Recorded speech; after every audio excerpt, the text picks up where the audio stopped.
Good evening, everybody. Madam Clerk?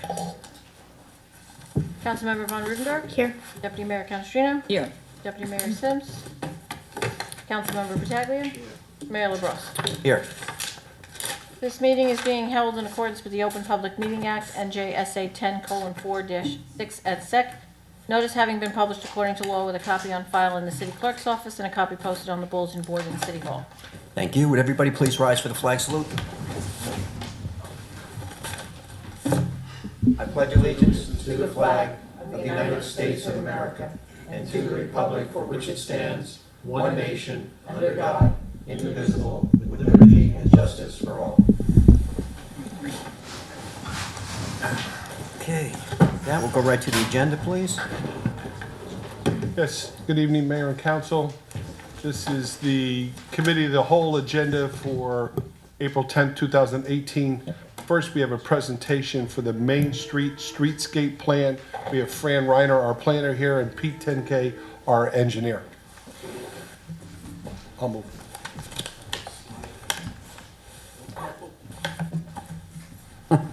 Sorry.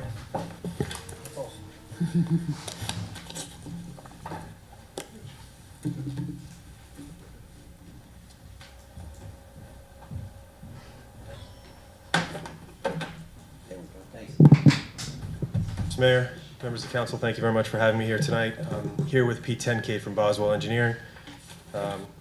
The objective of tonight is to present to you the streetscape materials, street furniture that is being proposed. And then, as you know, Boswell Engineering is in the process of working on the construction drawings, and they'll be able to answer questions. He'll be able to answer questions regarding the schedule, where we are in the process, and moving forward. So, as you know, we presented conceptual plans for the streetscape back in September of 2017. Pete was able to provide me with the grants that the city has been awarded, which is, as you can see, over $1.7 million for various different streetscapes as a part of the rehabilitation zone. You can see where what has been completed, what has been awarded, and what is under design at the moment. We met with the Upper Main Street Alliance and members of the city in March and presented the streetscape furniture, and it was at that point a decision was made to come and present to you to make sure that everybody was comfortable with the actual specific materials that we were proposing in terms of the street furniture and lighting and whatnot. So that's what I'm going to do tonight with you. As you know, there are two separate conditions that are going to be located, and we're talking exclusively about Main Street now. The existing conditions of Main Street have approximately 8 to 10 foot sidewalk from the existing back of curb to the building. There's a variety of different light fixtures and street furniture up and down Main Street. All of the new development that's happening on Main Street is required to do an 18-foot setback, and that 18-foot setback along Main Street and 12 along the side streets, and it's required by the developers to install all that streetscape. So the city will be saving money and not using the grant money that it's been awarded on any development project that is on Main Street or the side streets. So I'm going to go through a series of different images and talk to you about the materials. We're going to go through the benches that have been chosen, trash receptacles, tree grates, the GFI outlets, which are power outlets located at the bases of the trees, uplighting, the pavers that have been chosen, street trees, and the street lights. If any of you have been over to Atlantic Street Park, a lot of the materials that were used in that particular project are being used here and have been used as a part of the Phase 1 grant that was awarded north of Anderson Street. The image on the right depicts the two different conditions. You can see on the left image there is what amounts to the 18-foot setback from Main Street to the existing building. So that is a condition that will be for new development. On the right, the image represents more of an 8 to 10 foot between the Main Street and the building. So what we're showing you here is just the two different conditions, both existing and what will be proposed with new development. And it's important to note that what we're trying to do is create a unified street element which is why the first 4 feet from the face of curb back is the same regardless of the condition of whether it's 8 foot or 18 foot. So just to show that so everybody understands, so this is Main Street and this is the existing building. That represents about 18 foot. This represents a concrete sidewalk, and this represents the 4-foot strip where the street furniture will be. This is the existing condition, which is 8 to 10 foot. Again, Main Street here, existing building here.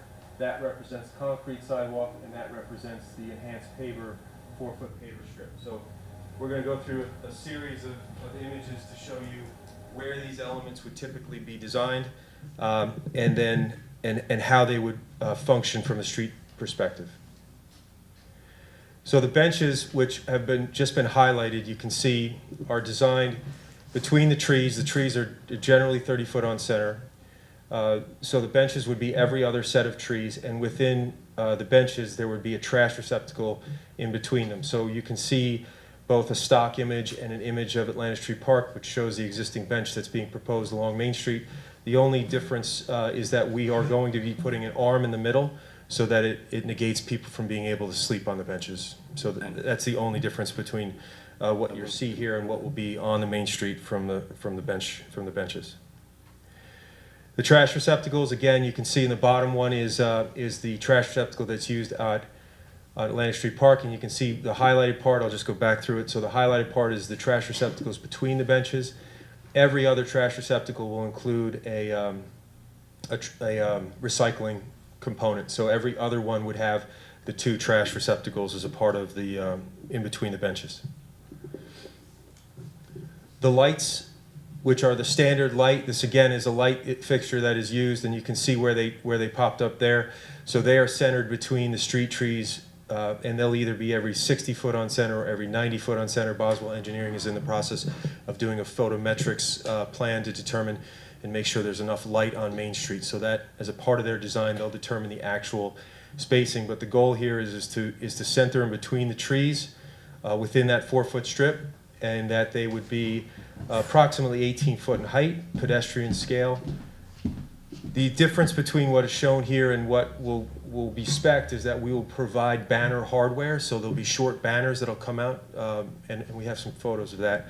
So that's a picture of the light as it is in Atlantic Street Park without the banner poles. And just to show you what the banner poles look like, that's what the banner poles would be. So they're short metal brackets and metal extensions that allow for banners to be placed on them based on the season of the year or the holiday.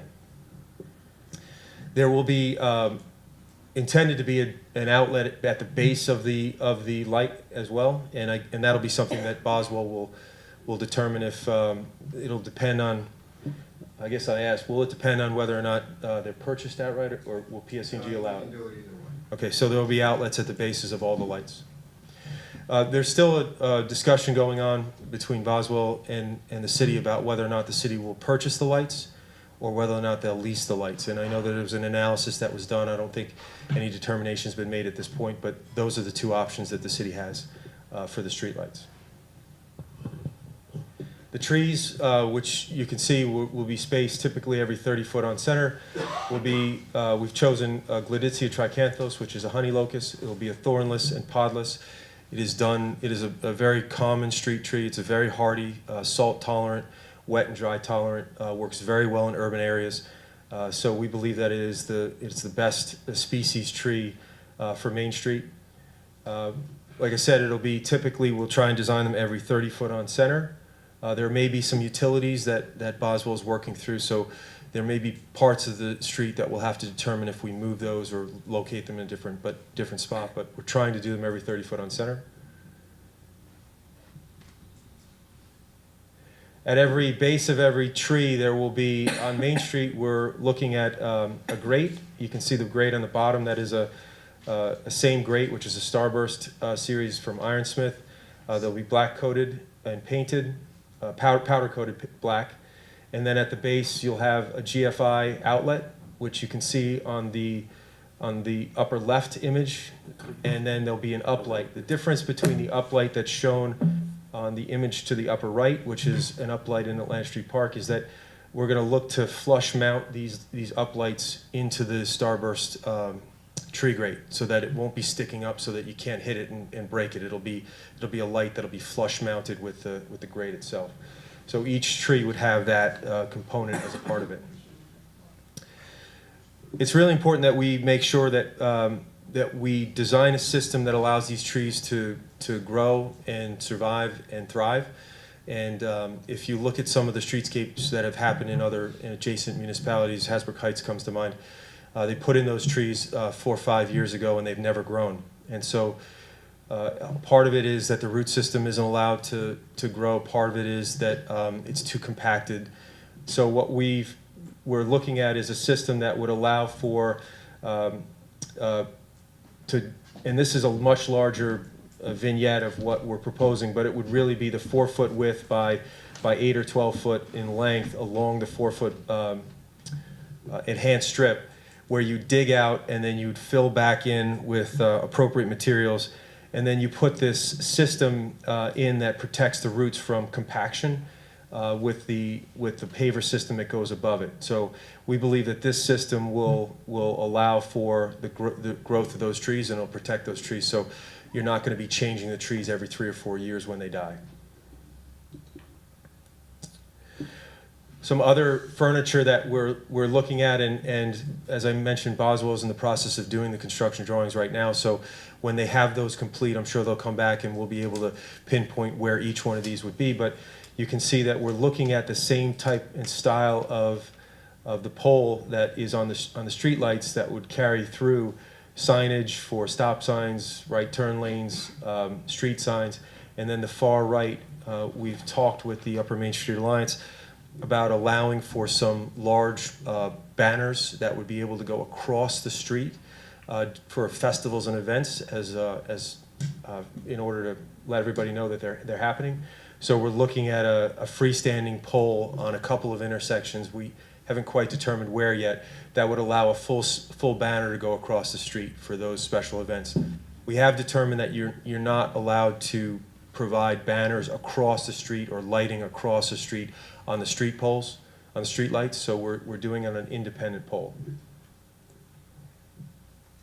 And then finally, the area where this special paving is will be a Bellegarde urban paver, Urbana paver. It's if you've been to Atlantic Street Park, it's the same style paver, so you can see it's kind of a random pattern with 4x4, 4x8, 8x8, and 12x12. They withstand a lot of impact. They're very they last a very long time, so we feel that this is an excellent use of this particular material. What I like about it is in the event that you have to pull up or have to get into the ground, you can actually pull the pavers up, work underneath, and then put the pavers back in place. A lot of places that do this, they'll do concrete or asphalt or stamped asphalt or colored concrete.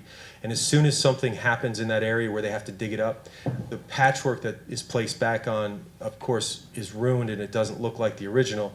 In this case, you can actually do all the work, put it all back, and it stays as it was when you put the piece in. Urbana's been around for decades, so it's not going anywhere. Those materials will always be available if the event anything's damaged. And then finally, I think we showed you this this graphic. Let's see if I get it.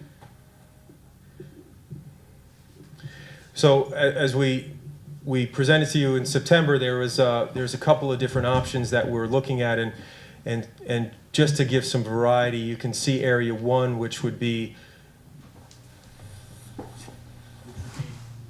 this example here is more of a brick, so it's a 4x8 brick, which is much more typical of what you see in this particular area. So this goes to Atlantic Street.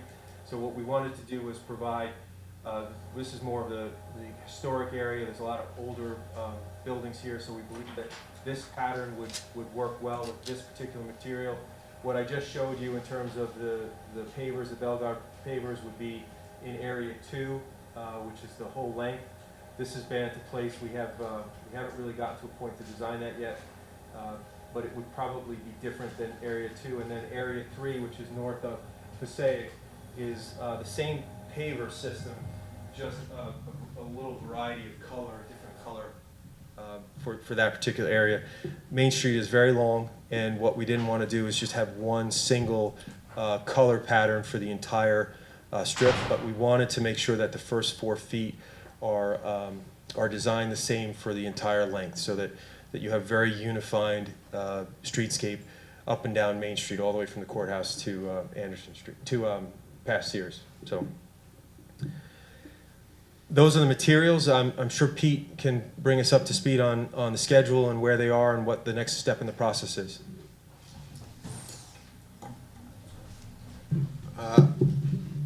Good evening.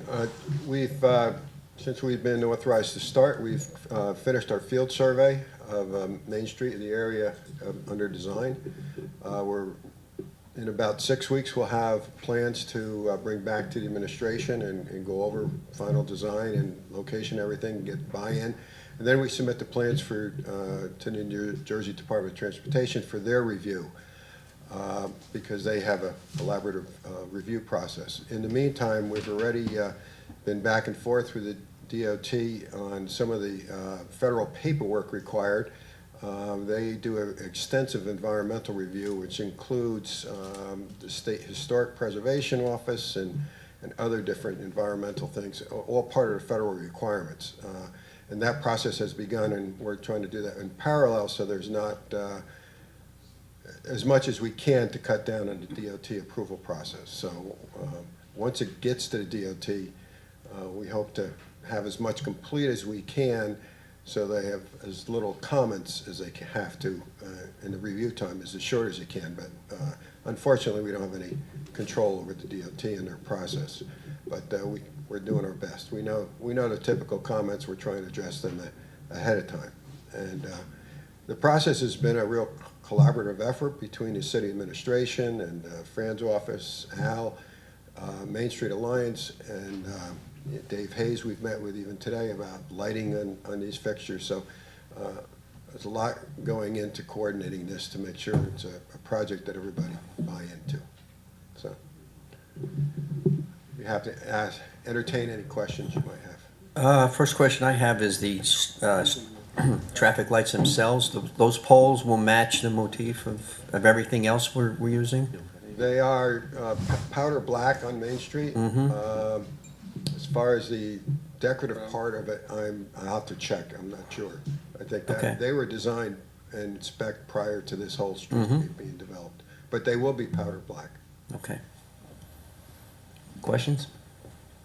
Now, when we're gonna do this and we're gonna pay the street, we have to be careful, like the curve and the level of the street, they have to be so different, because you got some area that the curve and the paving is almost the same height. Yeah, there are a couple of areas on Main Street now where years ago they did the pedestrian walkways straight across. Some of them we're gonna mill out with the Main Street and get the proper depth of curb in those areas. There might be one area where we're not, but we gotta watch the drainage in there. But we're aware of that, and we wanna, because we need the crosswalks in the right spots and everything So else. when we do the you're milling, correct. we have to be really careful about. Yes, we're aware of that, and yeah, we want to make that better than it is today, obviously. Fran, I know we talked a lot about the 4-foot segment and what it's going to look like. What about the rest of it? You said concrete, it looked like concrete squares. Can you just give us some idea of what the dimensions of those would be? Yes, so it'll be traditional concrete scored pattern, and there'll be expansion joints as needed. Typically, the expansion joints will be where the tree grates are, so that the concrete doesn't break across on an angle. So typically, we do an expansion joint along. You obviously have it along the concrete where it hits the 4-foot strip, and then you'll have an expansion joint, which is just a wider. It's a little bit wider of a joint. It allows for when water gets into it, it cracks along the joint, so it doesn't crack across the concrete. The score pattern there is really just showing a 4x4, which is a typical concrete score pattern, which will include the expansion joints and the regular joints. So what we're trying to show here is just a concrete piece. That way, if if Main Street is going to be under a significant amount of development for the foreseeable future. And so what happens is if a new building gets built here, the building right now would be in this condition. If a new building were to be built in this condition were to happen, what they can do is they can essentially take out a section and place the section back in with new concrete. So what we're not going to do is we're not going to have a situation where you're carving out the middle of it and then patching on top of it. You'd be able to cut out the whole from joint to joint, and it may be 2 or 3, and then that can be placed back in. So that over time, we've tried to put in a system that allows the streetscape to be, the 4-foot area to be picked up with the pavers and put back, but also allows, and this is going to be developer paid for, but allows for the developer to cut them in a obvious location, dig it out, put in the connections that need for either water or sewer, and then be able to put the concrete back in a pattern where you don't have this disjointed patchwork. So that's the goal, and that's what we're trying to show there in terms of the scoring. And then primarily pedestrian traffic then would be on the cement rather than on the pavers. Yes, so the idea here is that the cement area would be where you'd have outdoor dining, where you'd have, so if there was a restaurant, you'd either have temporary or semi-permanent seating areas, but that would be where the flow of pedestrians would walk. You typically want to keep 6 feet, so it gives us, a good 8 to 10 feet within that concrete next to the building that you could put outdoor dining, spill out type of retail, which is excellent, and it still allows enough area to allow pedestrians to flow through it. The furniture zone, or what we call the furniture zone, which is where the enhanced paving, that's where your lights are, your trash receptacles, your benches, your tree grates, your trees, all that is a unifying element so that when you're driving down the street or walking on the sidewalk, there's a repetitive pattern up throughout the street. So at night, what you should see is you should see lights at even intervals, so that it's a common pattern, and that's the goal of how we're designing this. One more question. I know you talked a lot about durability of the pavers, but as you know, looking at Main Street years back, they tried to do some of this with brick, and it was a disaster. Yes. And we've had people complain, and we've complained, and it's been dangerous and just got ugly. So in your opinion, the difference between the pavers we're choosing here and the brick that's there now? Well, these pavers are thicker, heavier, much more durable. The traditional old brick, which is a lot of streets were done, in the heyday, those were more clay bricks. So these are much more durable. The other thing that we're doing is most of those bricks that are pulled up on streets are done because of the root systems. And so by putting in this grid system that we're proposing here, it allows for the roots to stay below and spread through an area, and then there's a support for the pavers, so their tree roots won't be buckling the pavers like they do in some of the old streetscapes that you've seen, and some of the ones that are down south of Atlantic Street. Okay, thanks. I had a quick question. Actually, you addressed the one with the roots, but the pavers, how do other towns address if there's a utility company that comes in? Like, is there protocol for how they should be treating the pavers and not just ripping them up, or like how would that work? So it's a maintenance issue. It would be a DPW issue, and I don't know enough about the relationship between the DPW and let's just say a utility company, and how those improvements are done. What I will say is, as developers come in, the system allows you to pull them up, store them, and then put them back, and that, from our standpoint, it represents the ability to do those things. Now, whether or not, it's just a matter of following up and making sure that when those utility companies come in or developers come in, that somebody from the city is overseeing that and either making them store the materials or taking them and storing them off-site and then bringing them back. Okay, thank you. If I'm not mistaken, we can pass an ordinance to make sure that happens. Yes, absolutely. Okay, So that'll protect us. that's good. Thank you. Any other questions from the council? The only thing that comes to my mind, in some town they got right in the curb, maybe a foot away from the curb, they got something that stick up like a bowling pins just to Yes. protect from a car to jump the car and hit somebody in the sidewalk. No, Yes, so we did meet with the, that was a question that was raised with the Upper Main Street Alliance. I didn't show it here, but at the corner radiuses, we're gonna place trees right at the corner, next to the corner radiuses, and we're gonna have the pavers standing on edge in a soldier course so that they'll come up about 6 inches higher to protect pedestrians. So we have talked about that, and that will be a detail that we will put in. It won't stop a vehicle that's moving at speed, but if a car is pulling in and they accidentally bump forward, it would prevent them from going onto the sidewalk. So we are looking at that, and we'll implement that as a very specific detail at the corners. Way ahead of the game. No, really. Once we solidify these details, we probably will propose to the mayor and council pass an ordinance adopting these standards. DOT has regulations where you cannot specify proprietary items, such as this street light or this paver. You always have to offer 3 different kinds. But if you pass an ordinance and saying this is our standard, they will accept proprietary items. So in order to facilitate that and also enforce it with the developers, we will be probably recommending an ordinance be passed adopting these.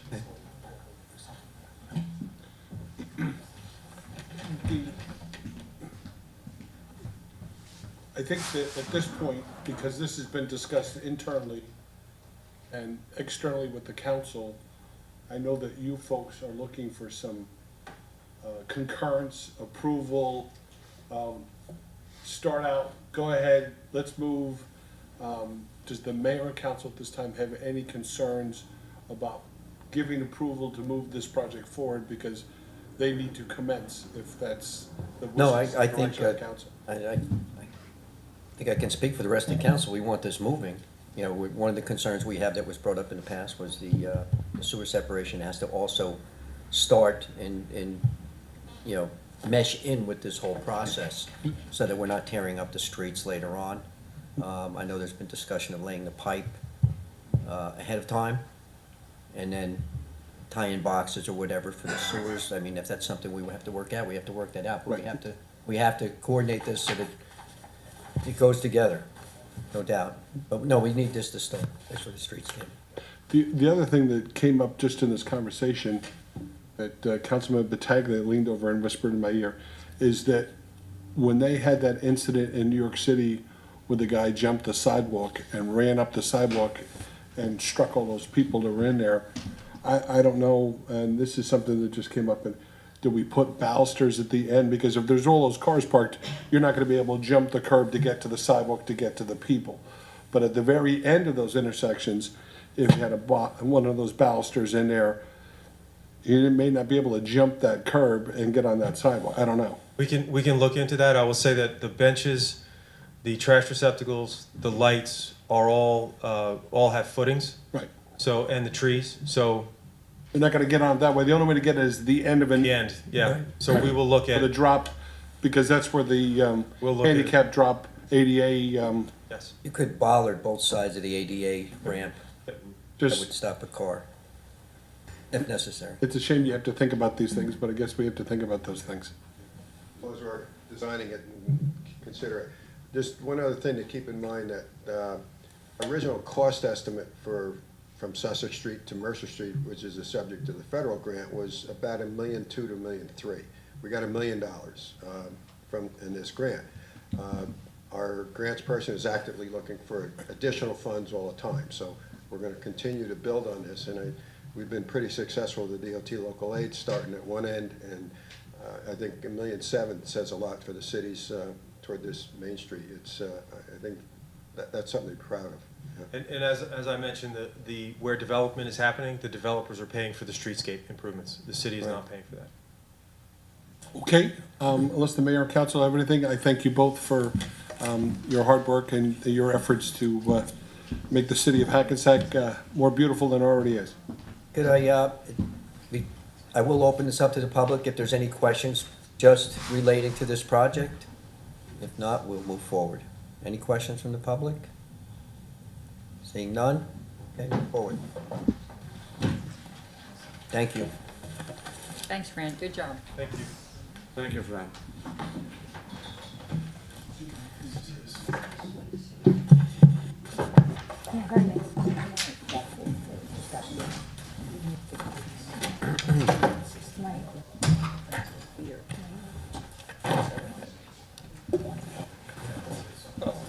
No, I'm not doing slaves. Oh, okay. I do have to report on the bonds. Right, I'm not talking. We did a lot of meetings. Sure. Okay. Mayor, okay to proceed? Absolutely. Okay, next on the agenda is a presentation of update and forecast of the bond sale results from Jim Maggan, our CFO. Thanks, Ted. Yeah, as Ted indicated, on March 28th, we held our bond sale, which I had reported on at the last meeting. This was $39,867,000 in general obligation, 20-year bonds. Okay, and this was long-term financing to pay off the short-term financing that we've been using for the last couple of years. The local bond law, I'm required to report on the results of the sale, and the low bid went to UBS Financial Services. What we do is we bid down the interest rate that's going to be charged.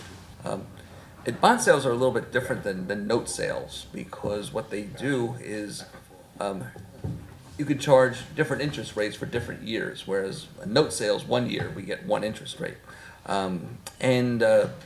The interest rate that was bid varies between 3 and 5%, but as you can see in the results that were sent around, UBS included a premium of $2,142,386, which gave them a net interest rate. Then this is where we take the interest rate plus the premium, add them together, and it comes out to be a net interest rate of 2.84%. Which I'm told by our financial professionals, our bond counsel, our auditor, and financial advisor, that is an exceptionally good rate. Just before the bond sale, financial advisor showed me the results of other bond sales all around New Jersey, different sizes, different municipalities.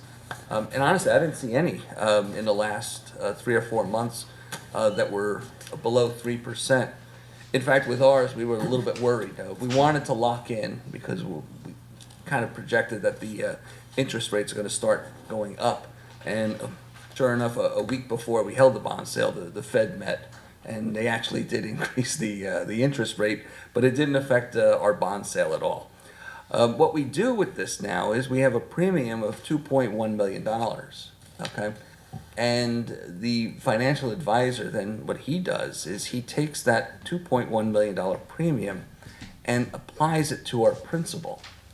So we're basically borrowing $39 million and we're repaying $37 million. Right now we're working on the debt maturity schedule to see what it looks like in terms of the rest of our debt. But the local finance board did pass a law about 2 years ago that said that the debt maturity schedule has to be consistent year after year. In all, the sale went very good, very good. We had 10 prospective bidders. To be a prospective bidder, you have to wire in $800,000 into our account just to be able to place a bid. And we had 10 prospective bidders. Of the 10 prospective bidders, we got 9 actual bids. And you can see from the results, the difference in those 9 bidders, the interest rates go from the 2.84% winner, and the high bid was 2.99%. It was incredibly competitive. But in all, the results were very good. This is going to help our debt service budget a lot for the next 20 years.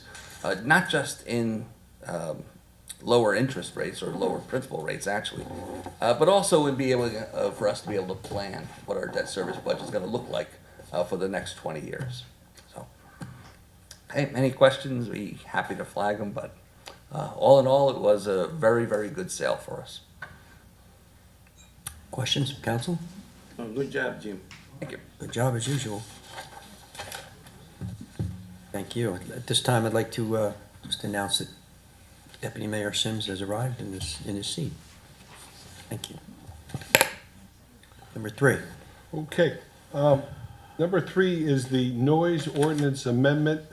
And also, comments here, are we up to any provided discussion on the Sure. amended? Well, I mean, if you all recall, at the last meeting, we had to reintroduce the noise ordinance, that is the model noise ordinance under the New Jersey Department of Environmental Protection. And that ordinance allows us to use noise meters, so if noise is to a level that is disturbing people, and we can verify that using our trained staff using the approved equipment, then we can write citations based on the noise ordinance. The council will recall that in the initial form of the ordinance, we had a prohibition against any construction and demolition work on Sundays. We, pursuant to the law, had to send that change to the DEP for approval, and in the last meeting, I spoke about why the DEP did not approve that. However, the DEP said that certainly if the council wanted to regulate this area via another method, such as through our nuisance code, that they would not get in the way of us doing so. So I said at the last meeting that I would, for discussion purposes only, this is not on the agenda for introduction tonight, prepare an ordinance that would essentially make anyone, the way it's written right now, and we could limit it to just Sundays, but right now, the proposed language would say that any construction activity or any demolition activity that is audible outside of the property where such activity is taking place, meaning if you're inside your own home doing work, as long as it's not, the noise isn't emanating outside of your property, between the hours of 6 p.m. and 7 a.m. on weekdays, 6 p.m. and 9 a.m. on Saturdays and federal holidays, and at any time on Sundays would be considered to be a nuisance. And could be enforced under the nuisance code, meaning, police officer, you don't need a noise meter. In fact, you couldn't even use one. You would have to essentially, cite it up based upon observation. It similar would make it a nuisance to operate or permit the operation of tools or equipment used in construction, drilling, earth moving, excavation, or demolition work at any of these times. Again, if that is audible outside the property where such activity is taking place. There would be an exemption for emergency work essential to save lives and protect property and public health and safety. And I also put in there for the council's consideration a provision where the council could grant an exemption by resolution for good cause. Meaning, I have some experience of this with other municipalities I've represented. Sometimes there may be truly emergent need that's not to protect health or safety, but it's a critically important project that needs to get done, and it won't get done because they're going to lose their financing or something if something doesn't get accomplished by a certain date. Some sort of unique issue that the council would have the right to say, yes, we will allow you to perform construction and demolition work on Sundays or at these times. I would expect that to be extremely rare, but I have seen that sort of situation where there is a deadline that will cost tremendous amounts of money to a property owner, and the council would have to consider whether that's a good enough excuse to go past that. Now, as I said, this is pretty broad. We could just change it to just Sundays or take out the weekday restriction, keeping in mind that the noise ordinance, which is independent of this, still limits the level of noise that can be made at those times. So there is a decibel limit, so if you didn't pass this between 6 p.m. and 7 a.m. on weekdays, it's not like people could do construction work and make whatever noise they wanted. The noise ordinance would still apply. So the council has to decide if they wish to, move forward with, making this a nuisance as well, or whether they just wish to rely upon the noise ordinance itself, which would permit work to be done at those times. Okay. Yeah, I would say move forward with the new ordinance. amended ordinance, Okay, as written, as written. okay. Could I add something? We had a complaint just recently of an illegal discharge in Borg Woods for somebody that drained their swimming pool. When that action came, I went to our health officer and asked her to, one, investigate that situation, and also what could we do to arm the city with some teeth in an ordinance that would provide that. Susan went out and did some research and found a companion document from another municipality that has put that provision in. And I think the document has gotten to Steve yet, or no? Yeah, well, I mean, I did some research of this on my own. I think it was, I want to say maybe Allendale had some language that we Right. thought was pretty good.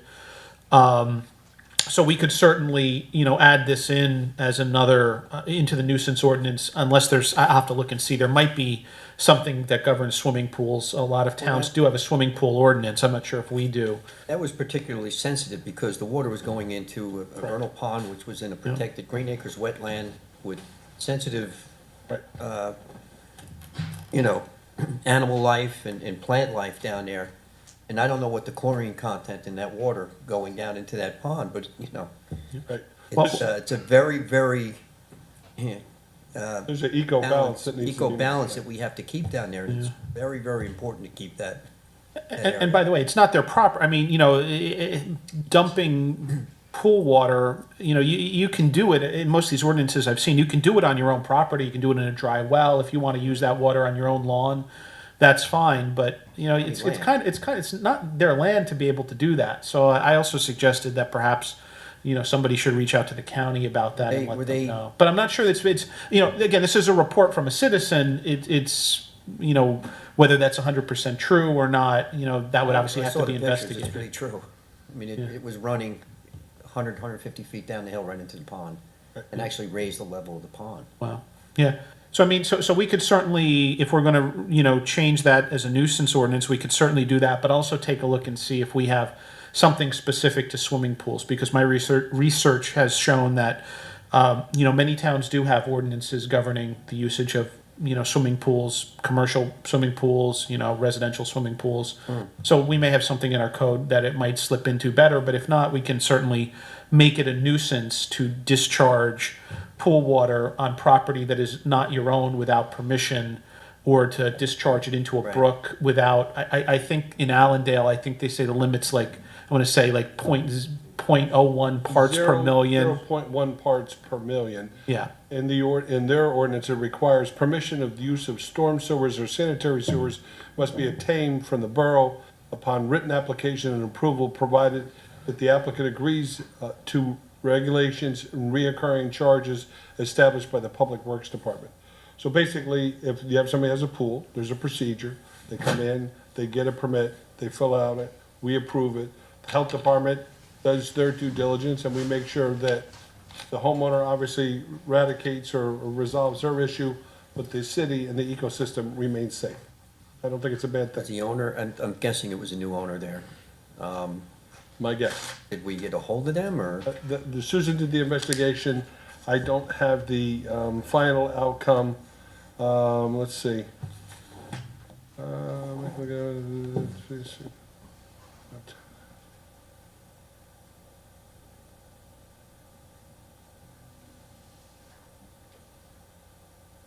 New homeowner. Yeah, because I've also seen some construction equipment there. Yep, so. The resident was from some of them, so. Okay.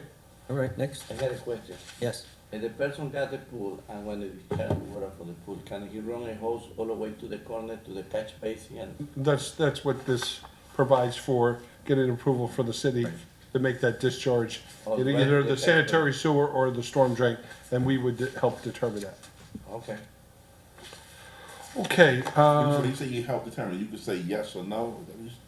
or, maybe the city wants to allow it because of conditions to run down the storm drain because of either flushing or some component, or maybe we're gonna tell them, we're gonna run that through the sewer clean out in their house, and we're gonna run it through that's to be determined by either the health officer, but at least we have that option. Otherwise, these people just Even uncork this, it and let it run If wherever they it had run goes. this pool into the into the drain water system. Right. That water would have been so filtered down by the time it got to the river, if it went to the river, that it probably would not have been, a bad thing. Right. But to run it directly into a vernal pond with amphibian life and. No, I understand that, but I don't think no one's ever, not that it's wrong or right.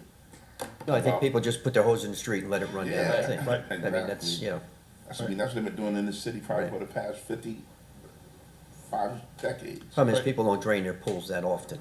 It's not True. that common of a thing. If there's no more questions, I'm going to move on to number 4, which is a resolution appointing a 911 telephone system coordinator. The Hackensack Police Department's making a change. Sergeant Ziza was in that position. He's now being reassigned to patrol. So Sergeant Brian Fuley will be the new appointed 911 telephone system coordinator. Each police department, per the state police, must have a designated person to be in charge of this. So when the position changes, the assignment changes, we have to identify that person, because whoever that coordinator is, he holds full responsibility for all actions of all the people that use that system. Who's gonna be in charge? Sergeant Brian Fuley. Number 5 is a resolution appointing Class 2 special law enforcement officers. These are 5 new replacement Class 2 specials. Some of our prior specials have either taken employment with other municipalities or dropped out of service. So this is basically to send these new candidates, and they pay for this out of their own pocket, so there's not a cost to the city for this. So they're going to pay to be sent through the police academy to become Class 2 specials, and they will be employed for the city for the duration, but this would cost the applicants probably close to $3,000 apiece. There's some real commitment for these officers to basically obtain this certification and work for the city. Do they carry a gun? Oh, yes. Class 2 special That's the ones is we've been a using. essentially fully trained police officer, except for 2 components, which will not allow them to be PTC certified. We happen to have one of those in the room here tonight with us. Hi, sir. So they provide a great service to the city because currently the city does not provide benefits to these people. When we need them, we call them into service, and we don't need them, they remain basically as an option for the city when it becomes either necessary or needed. Can we meet these people at least first, or get a look at them, or? Well, they've already been screened. They've gone through the whole process. You will get to meet them because they will be sworn in when they complete their training. But right this minute, this whole process goes through the police department. Obviously, they do their due diligence. They run background checks, interviews. There's a complete internal procedure that the Hackensack Police Department goes through, like all police departments. And when they go home, they have to. Their weapon stays Weapon here with the stays in the city. city. Right. They're not allowed to carry a weapon off duty. They can only be in uniform. They have to stay within the municipality. There's restrictions on Class 2 specials. The last thing I have for you tonight is the 2018 Paint the Town Pink campaign. This campaign was brought to our attention last year by our health officer. She obviously brought this program to us. There was a resolution passed. The city became involved. They're going to provide the literature, the information, the education. There'll be a blurb on our website. It's obviously to encourage people to get mammography and examinations yearly and raise the awareness of the cancer and the treatment of and early detection is so important. Yeah, but it's gonna be ribbons and balloons, stuff like that. Yes, sir. Like last year. Just like last year. Okay. So they just need a supporting resolution to appoint that, and we should be good to go. And unless there's any more questions, this would complete the city manager's report. Okay. With that, I Thank you. need a motion to open to the public, please. Offer. Second. Roll call. Councilmember Von Rudenberg. Aye. Deputy Mayor Canestrino. Aye. Deputy Mayor Sims. Aye. Councilmember Pataglia. Aye. Mayor LaBrus. Aye. Anybody from the public who'd like to speak, please come forward.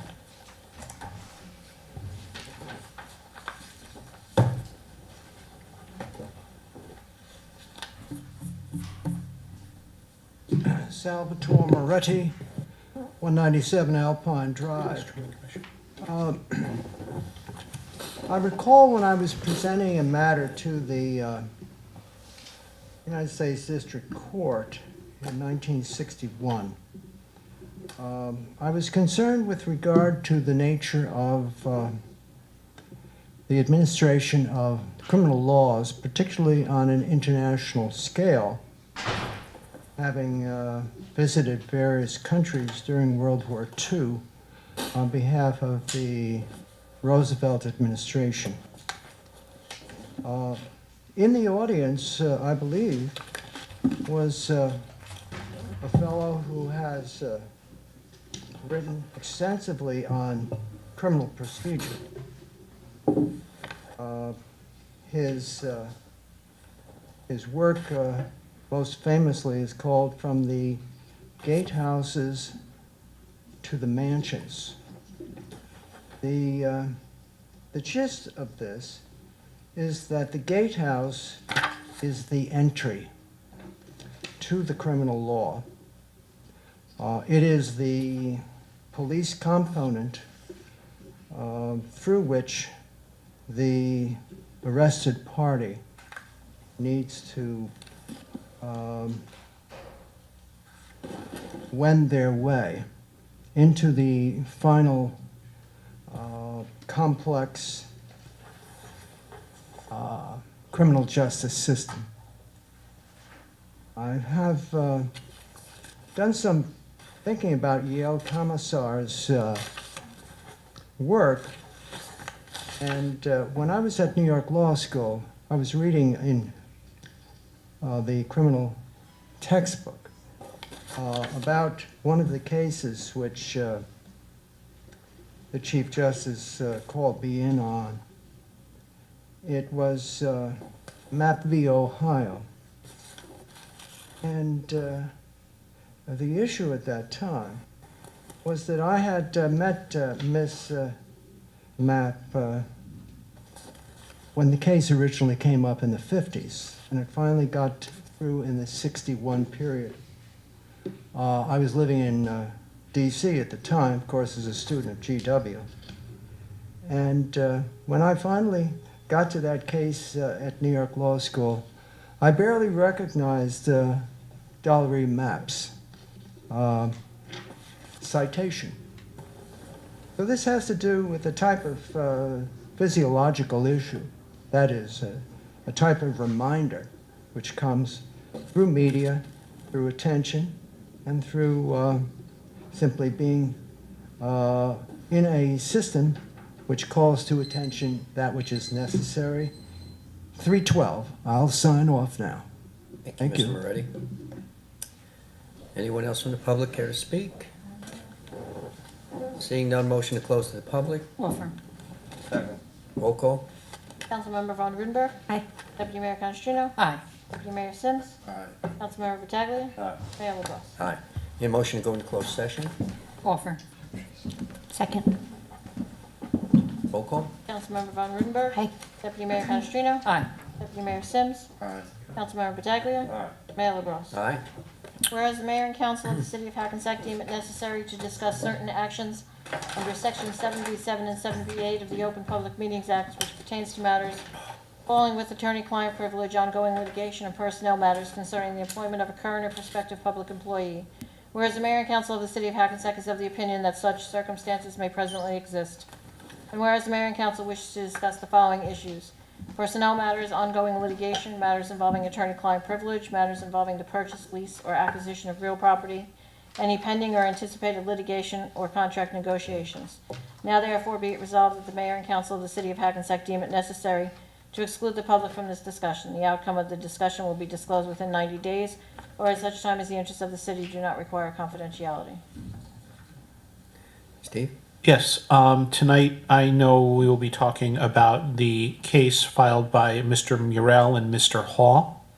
I will also be briefing the council on a case filed by Ms. Torres. There may be some other litigation that we bring up, and if that's the case, I will make that announcement after the end of closed session. Okay. See everybody at 8 o'clock.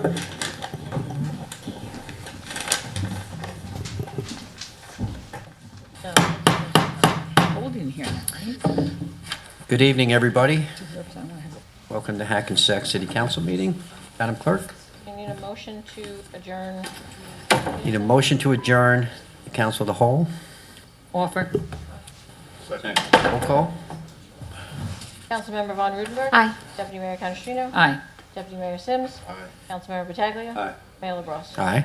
I need a motion to close the council of the whole also. Offer. Second. All in favor? Aye. Want to do the express one tonight?